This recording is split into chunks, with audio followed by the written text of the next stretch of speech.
আপনারা বাচ্চাদের জীবন নিয়ে তো খেলা করতেছেন আমাদের জীবনগুলা ভাই হুমকির মুখে ফালাই দিতেছেন। আপনারা বলতেছেন আমাদের দাবিগুলা মাইনা নিবেন। আমি মিরপুর থেকে চলে আসছি, এইখান দিয়ে আপনারা বলেন সকাল থেকে কয়টা প্লেন উইরা গেছে, এইগুলা যে সামনে ধ্বংস হবে না, অ্যাক্সিডেন্ট হবে না, এটার গ্যারান্টি কি আপনারা উপদেশটা কেউ দিতে পারবেন? ভাই আপনারা কেউ কোনো কিছু পারবেন না। আমরা জানমালের কোনো দায়ভার নিতে পারবো না। উপদেষ্টারা বলে আমরা এইসব কিছু জানি না। তারা জানবে কিভাবে? তারা জুলাই আন্দোলনও ছাত্রদের পক্ষে ছিল, ছাত্ররা তাদের হইয়া লড়াই করছে শেখ হাসিনার বিরুদ্ধে। জুলাই আন্দোলনে তারা হইতেছে 36 দিনের রাজনীতিবিদ।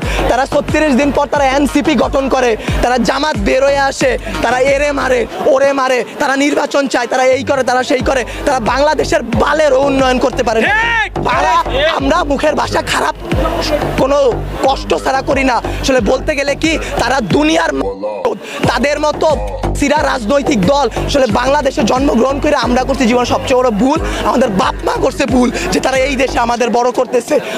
আপনাদেরও দোষ আমাদেরও দোষ। আপনারা যদি আপনাদের বসদের সাথে এটা নিয়ে লড়াই করতেন যে এতগুলো বাচ্চা, কালকে কি আপনার বাচ্চা স্কুলে পড়বে না, অন্য স্কুলে পড়বে না? আপনাদের সন্তানরা কি ভাই স্কুলে যাবে না, কলেজে যাবে না, মাদ্রাসায় যাবে না?